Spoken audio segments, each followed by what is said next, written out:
Hello, welcome back to Day 9 Daily number 353, Part 3. We're looking at some crazy PvP action that's quite exciting, and gets me quite excited and all that sort of good stuff. And what I wanted to do is look at the kind of late game transitions that we're going to see out of these two players, because suddenly we actually have this really long late game option. It's kind of weird to think about where we want to go from there. I wanted to note something really cool, though. The amazing musicians Blue Sky Black Death, who has given me rights to play music on the daily, they are going to run the following little game with me. They're trying to increase their Twitter follower base. I think they're at like 1,200 right now. If they get to 2,000, they will give me a track that they have made that has never been released on any of their albums before, and they were never intending on releasing it. It's just sitting there. And I want that track. So if you'd be so kind as to follow them on Twitter, BSBD Music, if they hit 2,000, then they give it to me. We'll see if we can do it. Easy peasy. I want to pop over to the game again, though. As we head on over to this sort of late game situation, Sickness looks like he's really trying to emphasize getting a lot of Immortals. A lot of Immortals. And I think that's, kind of nifty and stuff. But there's this kind of awkward moment, I feel, in any Protoss player's life, where you have a whole bunch of Immortals, and you kind of want to get Blink Stalkers, you kind of want to, but you don't actually have that many gateway units, and you'd have to both get Blink and start getting the Blink Stalkers, so you'd have this slow and small Blink Stalker force. And what's interesting is that you can actually just go robo-focused. You can just suddenly get a second robotics facility. And I think that is very in line with this composition. In fact, a sentry-heavy mix, I think, works very well with a second robotics facility, being able to easily force field and rezone and all that good stuff.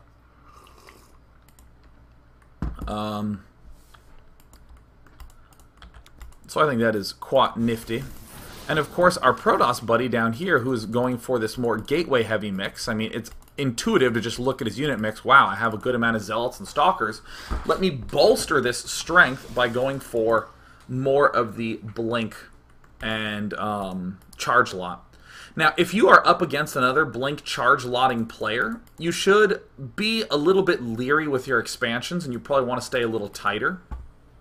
But if we can get some information, as we're going to see right here, we're the blue Protoss player. We've been messed with a little bit by this Immortal Sentry stuff. And then we see this. We see a second robotics facility. What you should definitely begin doing is expanding a lot. Expanding and adding on more gateways and leaving these gateways idle. In fact, something that's really good to do if you see your opponent being a little too robotics facility focused is to leave your gateways idle for a long time. I think that this is probably the most important thing to note, because it's incredibly easy to say something like, oh, if he gets Colossi, then I have mobility, so I'll expand more. All right, that all seems good. But I'm actually going to calculate just this once to make this explicit. I'm going to calculate just this once. Just one little calculation. So a robo facility, right? How long does a robotics facility take to build? All right, let's go ahead, Mr. Probe. How much does it take? It takes 65 seconds. The robotics bay takes 65 seconds. It also takes 75 seconds to build a Colossus. So if you scout him and his robo facilities are done, but you don't see a support bay, well, gee, that means it's like over 2 minutes to have a Colossus pop out. And hell, it takes even longer than that for range to finish. So my general rule of thumb is, if I scout more than one robotics facility and I don't really see any Colossi yet, I have at least around 2 minutes where he can't really attack me. Unless he's going to be going for some sort of crazy big Immortal push. Let's say he's actually not going for some sort of Colossus. If he's going for some sort of crazy big Immortal push, well then, okay, cool. What I'm going to try to do is I'm going to keep my Blink Stalkers in the lead, and I'm going to be poking and prodding, and when he moves out, rather than try to blink, like let's say there's an engagement here, rather than try to blink back to say here, I'm going to blink left to to over here. The slow immortals have to take shortest paths back. Otherwise, I will just outrun him and kill his whole main. You can do this counterattack thing with your existing units. And the important reason I'm bringing up all this, look how long it takes to get Colossus, is that I'm going to give you a really damn good reason to do something like expand here, build pylon, pylon, pylon, pylon, and do build 3 to 4 pylons in a nice spread, build pylons like this. You can expand here and get 10, 11 gateways, something like that, and another forge. I think that that is absolutely the correct decision for the Blue Protoss player. I think that is absolutely, hands down, the correct decision. A lot of times, a player in Next Sickness's position will get so ridiculously many robo units that when the final engagement happens, when you're both at 200, 200, you literally will lose, period. You will straight up just die. So, if you have 11 or 12 gateways, you can do a warp in, chrono boost everything, do another warp in, and boom, you have 24 units out again, and you can crush it in the second wave. And you have these expansions. This type of harassment is obviously very good. Feel free to look for other avenues in, like getting an observer and just blinking up here with a few units. Notice how good the Immortal Sentry composition is, even versus Blink Stalkers, again. Joink. 1, 2, 3, 4, 5, 6. The 6th one has actually just been killed off. Some chunks floating around there right as I unpaused it. Yeah, it's really good. And in terms of the units lost tab, Blue is just getting absolutely owned, getting completely crushed. But remember, Next Sickness's army is designed to be good in those straight-up bouts. Whereas this is designed to be good because it can allow us to expand a lot. Except we're seeing Blue not expand, which just makes me puke. I puke so hard. Like, what is this Immortal being built? Really? Is that what your real answer is? I think this is a total, complete waste of money and completely incorrect. And it's one of these things that, let me actually note something. These players are obviously really good, and a lot of times they're in the moment, and you kind of go, ugh, I gotta build an Immortal, and you build the Immortal. And then you never think about it ever again. And that's okay, like, in the moment, to sort of do these reactionary, oh my god, I just lost a whole bunch of Stalkers, I need to rebuild as quickly as possible. But, like, this is just so incorrect, I think, to be building this Immortal. Just so very clearly incorrect. Next Sickness does something that I think might come across as a little bit unusual. Building a lot of cannons. He actually has 6 cannons in construction as he's trying to get out all these Colossi. I'm not quite so sure how I feel about this. I think that this is going to be important at some point. Just to help sort of abate the counterattacks that can swing in our direction. But I want you to note that during all this time, I'll even rewind to, I think it was 16 minutes when we first scouted in their base. Is that? No, hell, it was earlier than that. Was it 14? Jeez, okay. We had the Observer come in here, scouting the second robotics facility, scouting no Colossus yet. Okay, 14:35, and as we now hit 17:58, ladies and gentlemen, he has 1 Colossus.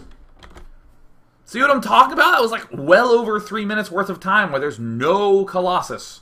None. There is not a Colossus. So why do we not have an expansion here and here? Where are those expansions? I would really like them. And here now, just finishing, is the Extended Thermal Lance. Amazingly, Next Sickness has managed to keep up. He has also had more than enough money to be able to deal with the Protossy opponent. I think that you can set up a contain like this if you are more than willing to kind of pull back at any moment. But God, is that a late expand from Blue. I think the expand timing is right on by Next Sickness. I mean, he's kind of got to commit to getting a ton of Colossi up. I generally say 4 is kind of the money amount. And remember what I was saying about Stalkers? We're de-emphasizing Stalkers, and we are emphasizing Sentries, Immortals, Colossus. In a nifty unit mixture fashion. Getting another pylon. I don't think there's anything wrong with building some Zealots here if you're low on gas, as red. I think there's absolutely nothing wrong with that. But I think it's pretty clear who should win this battle. And it's going to be largely thanks to these Zealots. You need to have some just spot-on force fields. We see a full warp-in of Stalkers, and I guess that's fine. Next Sickness got a little bit behind. And I don't actually think there's anything wrong with waiting until you have like 9 Colossi, like doing something a little bit extreme, as long as you're chrono boosting them actively. He does kind of a dumb thing. He like adds on all the hallucinations in the middle of the battle, underneath an observer. So it's like, gee, look, there's the Colossi. And what we end up seeing is our blue player target firing everything down. The Zealots are ripping up everything underneath. And we have one of the most one-sided battles that humanity has ever seen.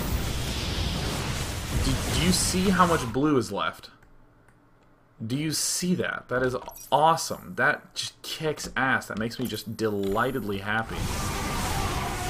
But I don't want you to get too excited about seeing how much pain blue brought down. Because this expansion is like kind of finishing up, and look at this, the natural is like mined out, the main is like mined out. Blue kind of had to win this battle badly, and he did, but he didn't win it badly with a follow-up, right? You want to crush someone in every way so completely that if something went wrong in this battle, if the hallucinated Colossi came down and you didn't have an observer and you were attacking the wrong units and all this stuff, right? That's, yeah, then you want to be able to have a follow-up, and to have only 6 gates, to be adding on gates 7 and 8, yuck. Absolutely yuck. I talked mostly about blue. I want to just very briefly touch on red. But in terms of things that people just do not do, people do not get 2 robos and 3 to 4 gateways and go straight Immortal Sentry. People do not do that. You can easily afford a ton of sentries in this moment. And this is really intriguing me a ton.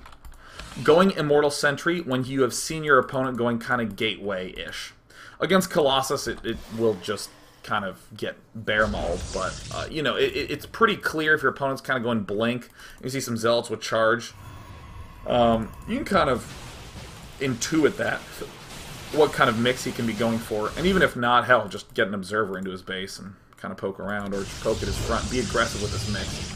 Yeah, actually, that's a better way to put it.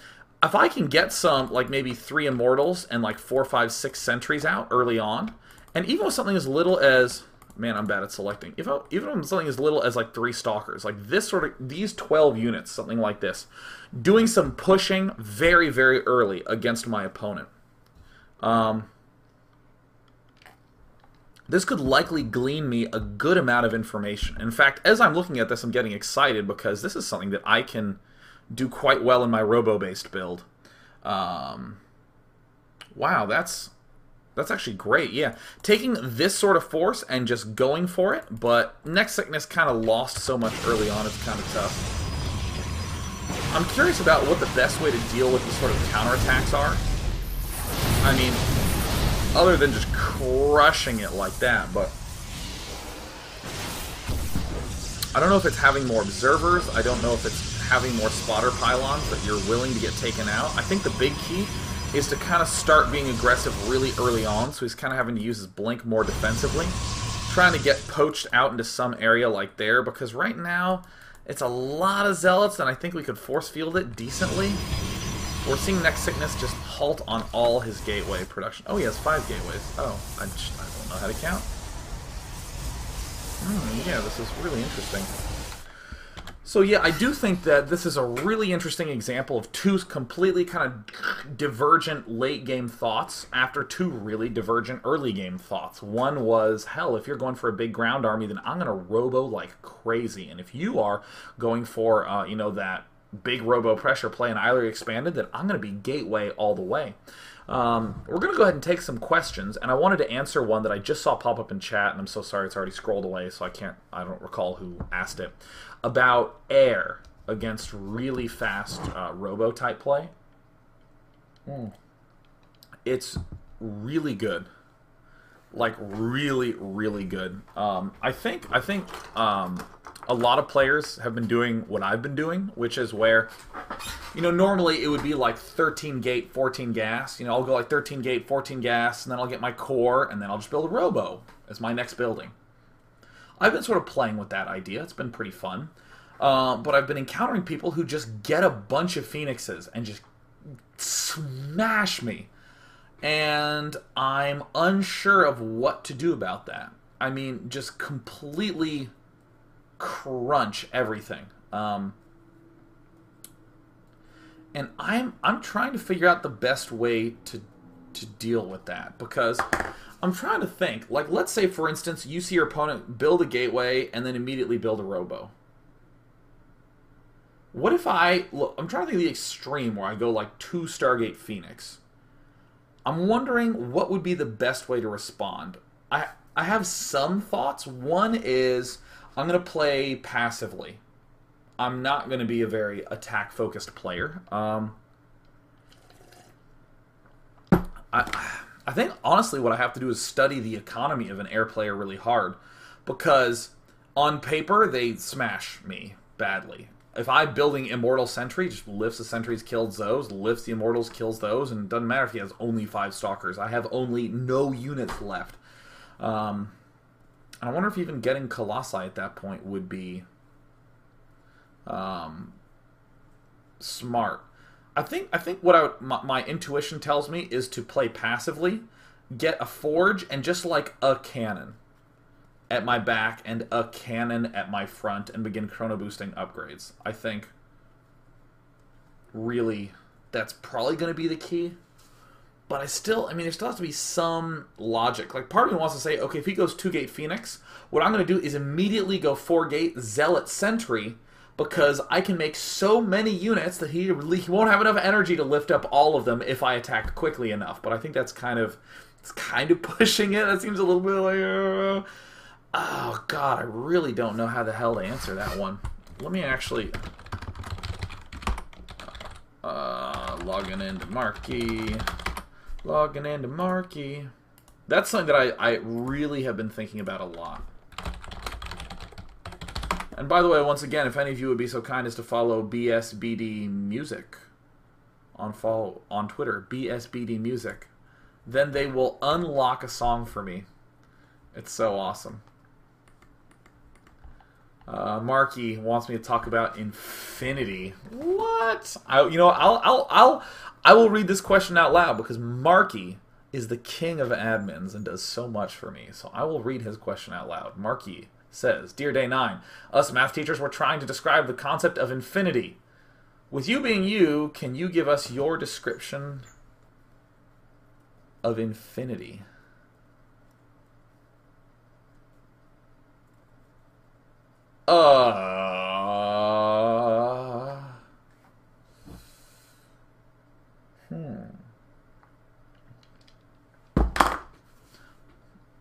How would I describe infinity? This has nothing to do with StarCraft, but I'm still going to give it a shot. So,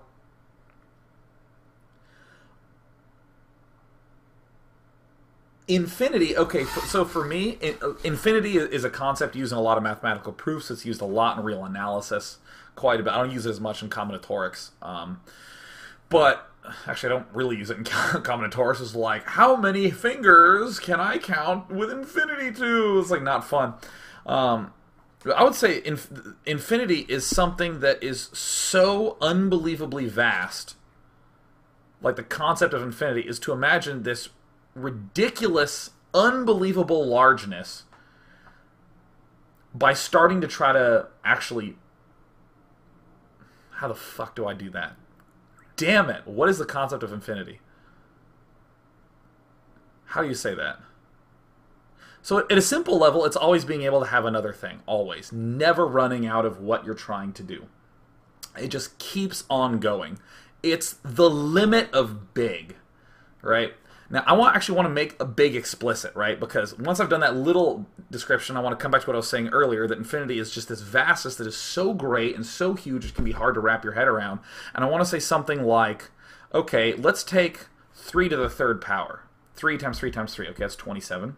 Let's take that and raise it again to the 3rd power. So we have 27 times 27 times 27. Okay, we're getting something huge. Let's raise that to the 3rd again, and again, and again, and again. Let's raise it to the 3rd. Let's do 3 to 3 to 3 to 3, and write like 15 3s in a row. The number that that I just have, all right, that's like pretty damn big, right? It's huge. Do 3 to that power. You have like 3 to a 15-digit number. Imagine all those being multiplied out. You have a number that is so big that if you wrote every single number down, you would not have enough space in the universe to write it down. And there are numbers out there that dwarf even the number that I just described, and none of those are still coming close to infinity. That concept of infinity. That way people just kind of go, whoa. And then I also want to say, and when you step into math class and learn how to talk about infinity, you'll realize that you don't even know anything, and you're totally fucked. Cool, let's talk about PvP. Was that description useful at all? What? I don't know. Graham's number. Yes, Graham's number, the most completely useless mathematical constant. It's okay, we have a solution, and it is bound between 6 and Graham's number. Thank you. Thank you. Let's see here.